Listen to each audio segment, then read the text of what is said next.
Welcome to Solidarity for Solutions, a podcast by Africans for the Horn of Africa Initiative. I'm your host, Bridget Musungu. Africans for the Horn of Africa Initiative is a coalition of civil society organizations committed to working collectively on the crisis in the Horn. The initiative is led by 4 Pan-African organizations: Atrocities Watch Africa, Pan-African Lawyers Union, African Leadership Center, and International Rights Refugee Initiative. In this episode, I will be talking to Kholood Khair and Dr. Edgar Githua, and our topic for discussion will be why Sudan needs peace. Kholood Khair is a Sudanese political analyst and the founding director of Confluence Advisory, a think and do tank based in Khartoum. She was a radio broadcaster, hosting and co-producing a weekly radio program, Spotlight 254. Sudan's first English language political discussion and debate show aimed at Sudanese youth. Khair has over a decade of experience in research, aid programming, and policy in Sudan and across the Horn of Africa. She has written for Foreign Policy, Al Jazeera English, the Tahrir Institute for Middle East Policy, and other international outlets and organizations. She has been quoted widely as a political analyst in the media, including in the New York Times, the Washington Post, the BBC, and NPR. She has a master's degree in African Studies from the University of Oxford and in Violence, Conflict, and Development from SOAS University of London. Welcome to the show, Kholood. Thank you very much, Bridget. Dr. Edgar Githua holds a PhD in International Relations from USIU Africa, Nairobi, Kenya. He's affiliated with the Strathmore University. And he's also the author of Spoilers and Peace Agreements, published in 2023. His research interests include peace and conflict resolution, negotiation and mediation, international affairs, security and diplomacy. He's also an international affairs and political analyst for various media houses, including NTV Kenya, Citizen Kenya, Voice of America, TRK News, A54 News, and Capital FM. Welcome to the show, Edgar. Thank you for having us. So the Sudan conflict has been going on for over 16 months. Millions of lives have plunged into conflict and uncertainty. Millions of people have lost their lives. And there has been numerous peace efforts and agreements that have been elusive as well.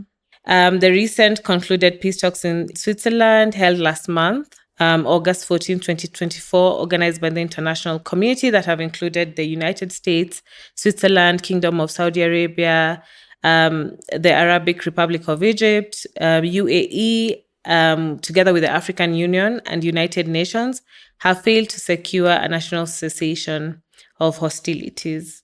We would like to have a discussion around the need for urgent peace in Sudan and the impact of this prolonged conflict. Kholood, I will start with you. And I would like to ask you to provide an overview of any peace processes that have taken place with a particular focus or not on the Geneva talks, and why you think they have failed to secure a national cessation of hostilities.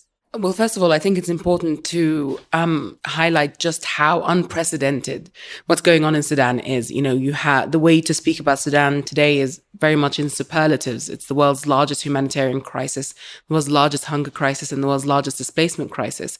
And it's also a very huge protection crisis. We are hearing stories of young people, women, men and boys of all ages who are unable to find physical security, who are unable to have aid reach them, who are unable to find services. And so you have almost total collapse of the state, whether it's the health system or the education system, with millions of children out of school. And the prospects for this situation getting better are not very good. And so the mediations sort of slot into this current political context. Right now, it's very clear that neither the Sudanese armed forces nor the paramilitary rapid support forces are in any position or in any mood to really commit to a ceasefire. We saw several ceasefires last year falter, and the political conditions are still not ripe for that.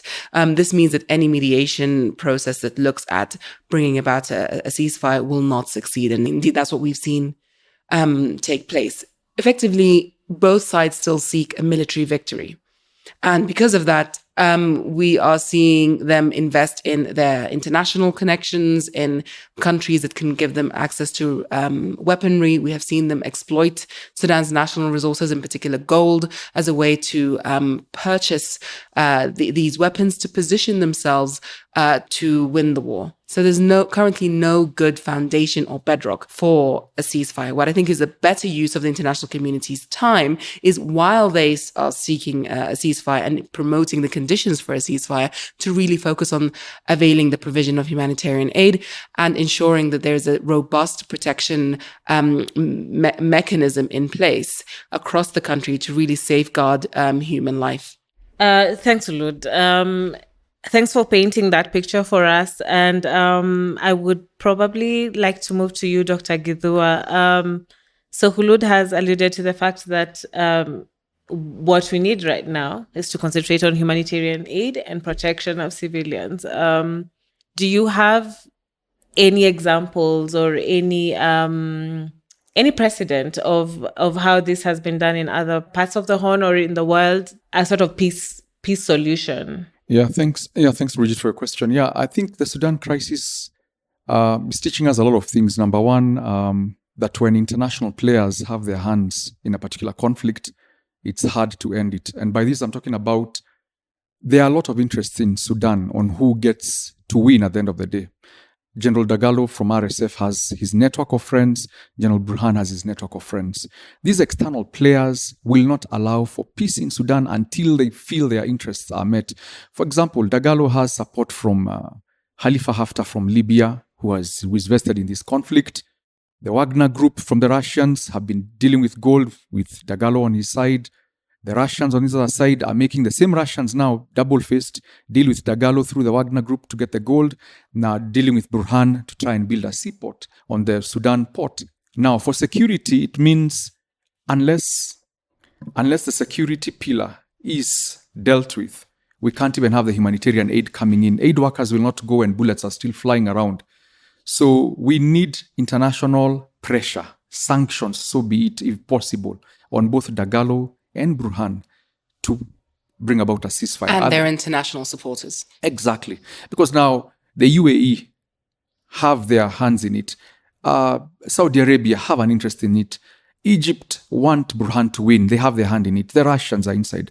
So unless we get these international actors to, number one, back off, we cannot talk about an attempt at genuine peace in Sudan. And of course, backing up what Kholood was talking about, there is a huge humanitarian crisis that has occurred, and the ripple effect in the region. Because of the fighting in Sudan, South Sudan is now affected on two levels. Yes. The refugee crisis, one, and now their oil pipeline cannot take the oil. So in Sudan, South Sudan is a rentier state, relies 100% on oil revenue. And the refugee crisis that is just flowing down and is going to come into greater East Africa. So we need, number one, the international actors to back off. Stop backing Dagalo, stop backing General Burhan. And hopefully, when these two get to a level we call mutually vulnerable, they'll probably give the ceasefire a chance. But before that, so long as the Russians are supplying weapons, which is one of the conditions they have that Sudan wants from them to build their naval base, so long as all these things are happening, that conflict is not about to end anytime soon.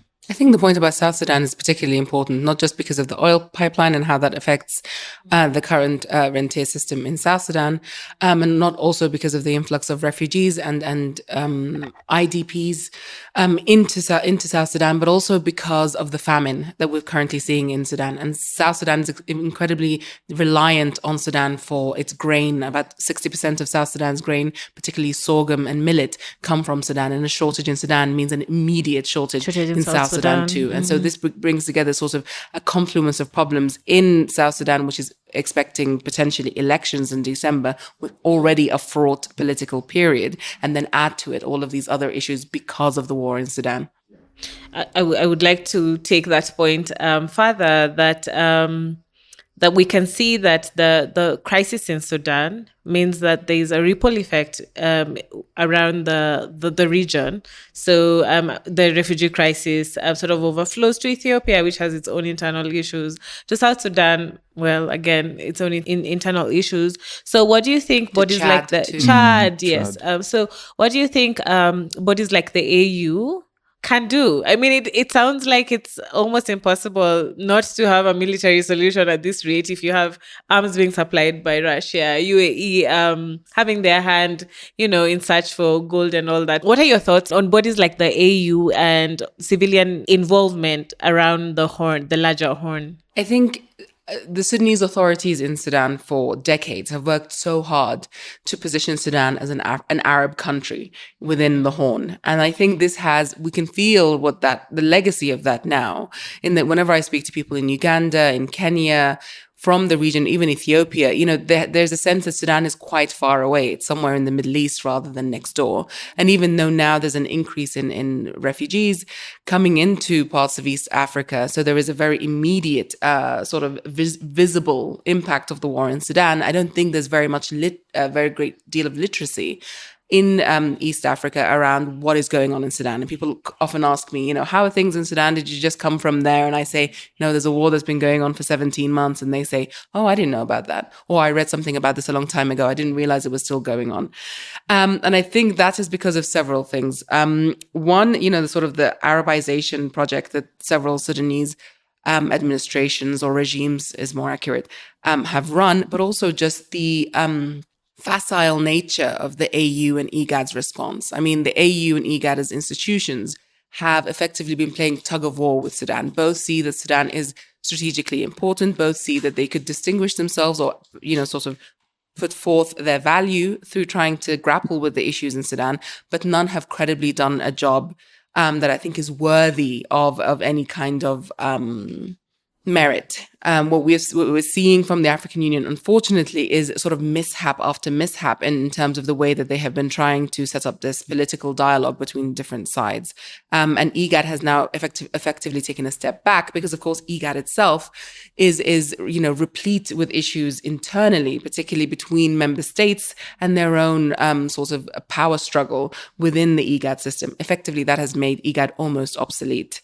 And the African Union, currently, frankly speaking, with the current leadership in the African Union, particularly at the Commission, it's very difficult to see how there could be any real traction in finding a solution for Sudan. Yeah, just to add on to what Kholood is talking about, with the IGAD, the problem is there's a time IGAD took up the initiative to negotiate and bring about a ceasefire. Mm-hmm. But General Burhan came out and said, we don't want Kenya to be the chief mediators because President Ruto in Kenya is a good friend of General Dagalo.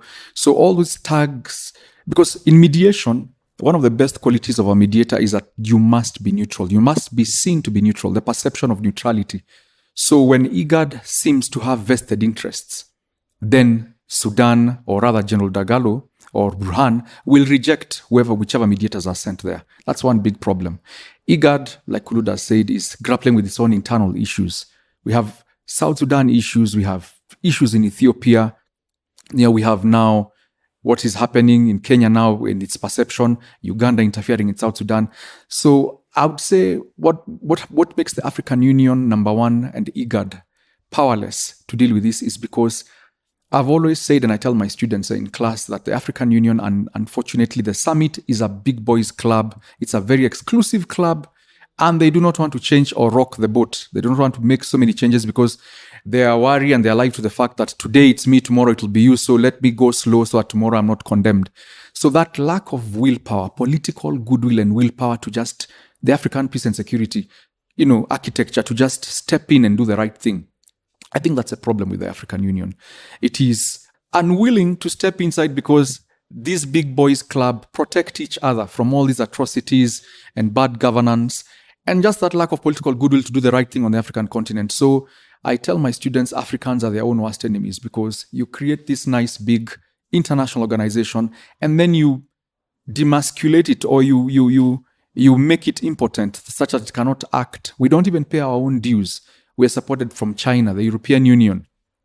So how are we going to get money to deal with the Sudan issue? But I think your point about, it being a big boys club is a really pertinent one, because obviously these are member state-based institutions. And actually we see this beyond the African continent as well. So not just IGAD, it's not just the AU. The UN too is a member state-driven institution. And because of that, they look after heads of member states and they look after the state's interests rather than citizens' interests. And so we see that in Sudan, even though it is absolutely a war on civilians and we see civilians suffering the most, there are no champions of civilians and their needs and their demands within these member state-based institutions. So there's a very big disconnect here about what is happening on the ground, what the needs are, and then the extent to which these member state organizations and institutions are willing to engage in dealing with these issues. Yeah, I sort of want to take us to a different direction, because you're talking about this boys club, these institutions that almost are obsolete and have similar strategies that they try over and over again that fail over and over again.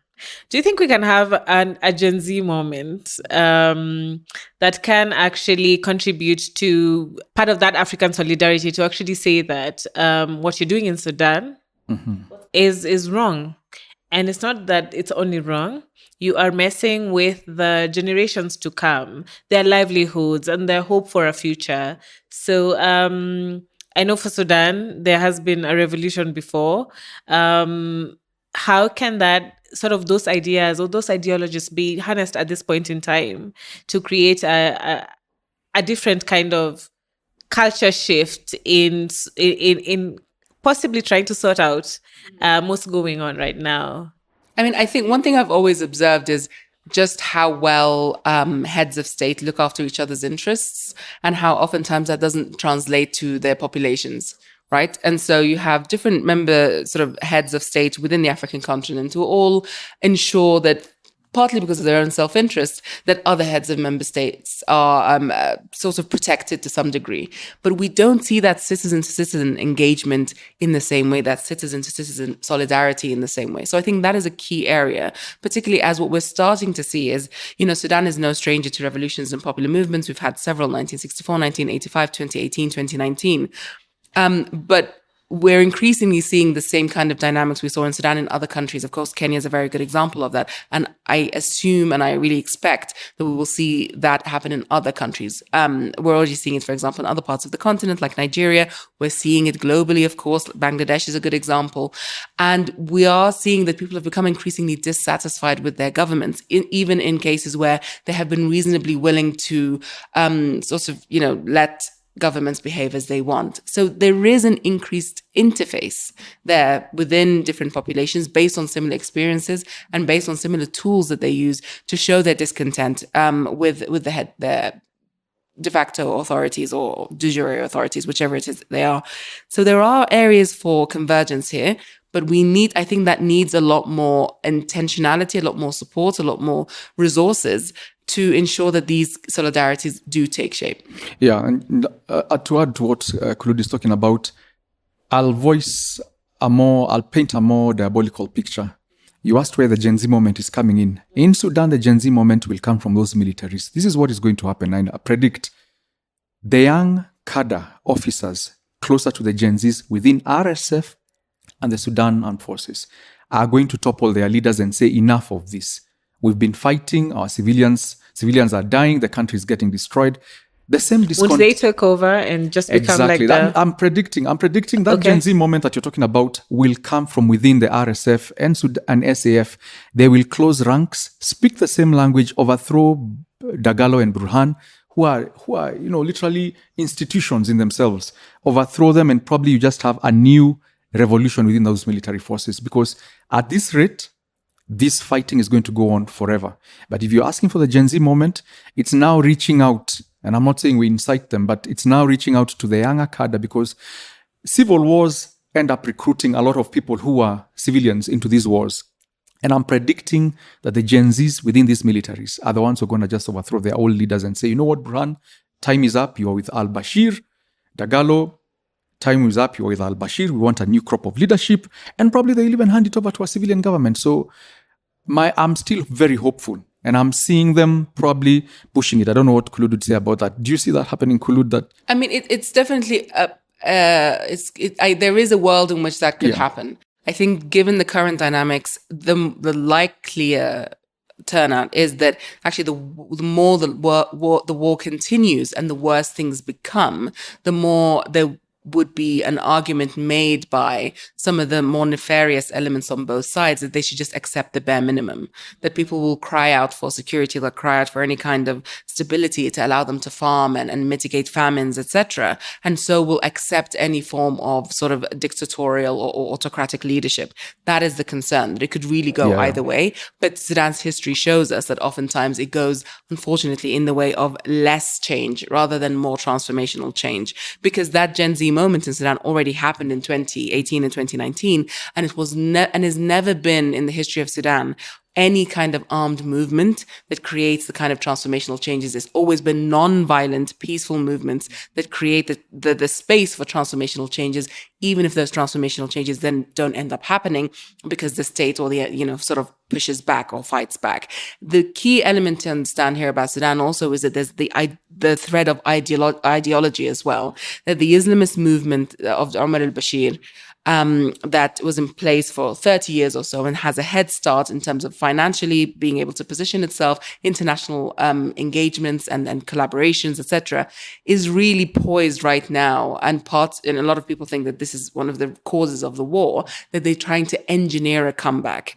And effectively what that means is that by keeping the war going, and of course the RSF is doing its fair bit here as well, then people at some point will say, fine, we'll take the Islamists back if they will end the war, or we'll agree to have the RSF continue to be part of a governing structure if they'll end the war. And that's really what the sort of the end game is here for both of these sides. We'll make things so bad that people will accept anything we're willing to offer them. And in that case, the famine that we're seeing unfold in Sudan as we speak is not just a sort of an incidental part of the war. It's not even just a sort of strategy of war. In many ways, it is the objective of the war, that you starve people of many things, freedom, food, etc., and then they will be basically in a position to, accept anything you're willing to offer them. Yeah, in liberal peace building, there's something we call peace at any cost. Sometimes the population, civilians, get so desperate until they're just willing to settle and negotiate so long to just silence the guns. An example is in Afghanistan. One of those warlords, I think it was called Dostum, he ends up negotiating and getting into government because that is the only way he demands, I'm going to get peace. In Sierra Leone, we get Fude Sanko, we get all these warlords in Sierra Leone, Liberia. Unless they were given a seat at the table in the transitional government, they were not going to silence the guns. So I hear what she's saying. And the fear is that we are going to have the same perpetrators of these human rights abuses being given a chance in this coming Sudan government. It's an unfortunate scenario. It's an unfortunate picture that we're painting. But yeah, sometimes that's what the civilians are going to settle for. They'll be like, anybody who's going to bring us peace, whatever they want, just give it to them. And it's very unfortunate. And I think this issue of accountability is very key, because in many ways, the accountability question it is in large part of how we got here. The fact that, the RSF, which at the time was the Janjaweed, effectively got away with 20 years worth of genocidal violence and total impunity. And the Sudanese armed forces, which fought, hand in glove with the RSF against the people of Darfur, equally, it never underwent any kind of justice mechanism, not international through the ICC or otherwise, and certainly not domestic. And so these two groups that are currently fighting each other have been getting away with murder, quite literally, for decades. And it is exactly that impunity that is allowing them to, continue the war, but also provides a perverse incentive in a way that if this war were to end, then the prospect of justice would be there, and therefore to keep the war going for as long as possible is part of the objective. So we have to think about how we inculcate accountability mechanisms, how we talk about justice in a way that becomes part of the solution, not something that can just be deferred to a later stage, and as often always is the case, deferred to a later stage and never actually materializes. So as we wind down, could we allow ourselves to dream a little bit and actually see prospects for peace and justice, so to speak, for Sudan? As we close down this conversation, I will probably give you guys, a minute each to actually have closing remarks and think through that sort of dream of how will we achieve and how will we find peace for Sudan? I'll start with you, Kholood. So, I mean, I don't want to start on a sort of a depressing note, but, Sudan doesn't do short wars. That's something that is abundantly clear. Sudan, out of its, 68, almost 70 years of independence, I think almost sort of 80 to 90% of that time was being embroiled in some kind of war. And almost all of these wars are internal. The Sudanese Armed Forces has never fought a war outside of Sudan, with the exception, I think, of the Six-Day War in 1973. So it's definitely an army that is very adept at fighting its own people. The RSF, of course, was precisely invented to fight the people of Sudan. And so we have two forces here that are used to fighting long wars, that have spent their entire careers fighting the people of Sudan, and that really have no incentive to provide protection, to allow humanitarian aid, etc. So the two of them, there's nothing to be found, I think, between the two of them, regardless of what people might say in defense of either of them, that can bring us sort of this good news story.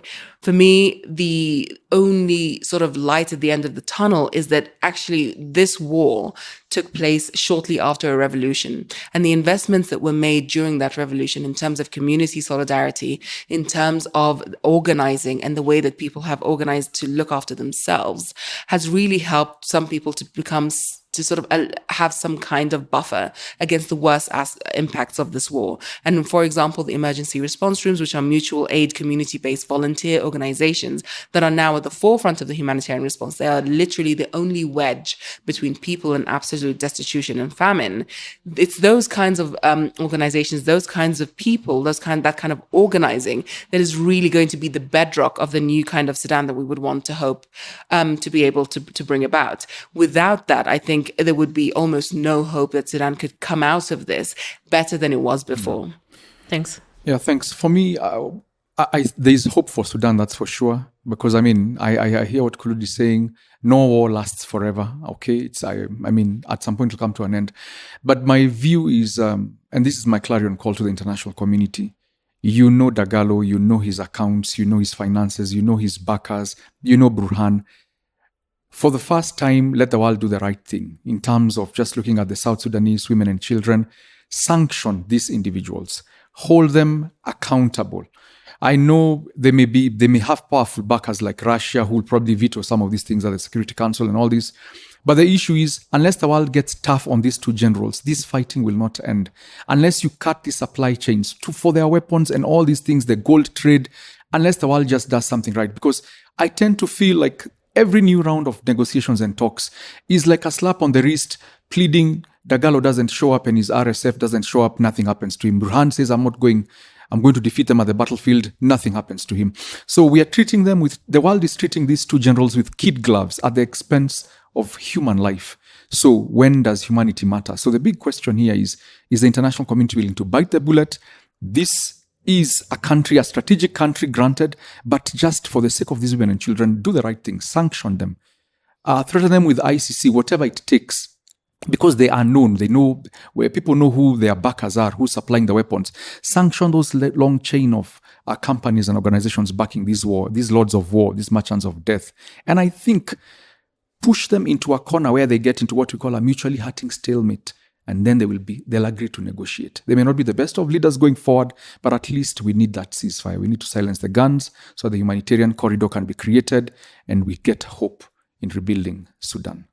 Thank you, Kholood and Edgar, for your contribution to today's conversation. Thank you. My takeaway from our conversation is that as Sudan continues to grapple with conflict, it is imperative that the international community should prioritize the need for a humanitarian solution and protection of civilians. Thank you very much, Bridget.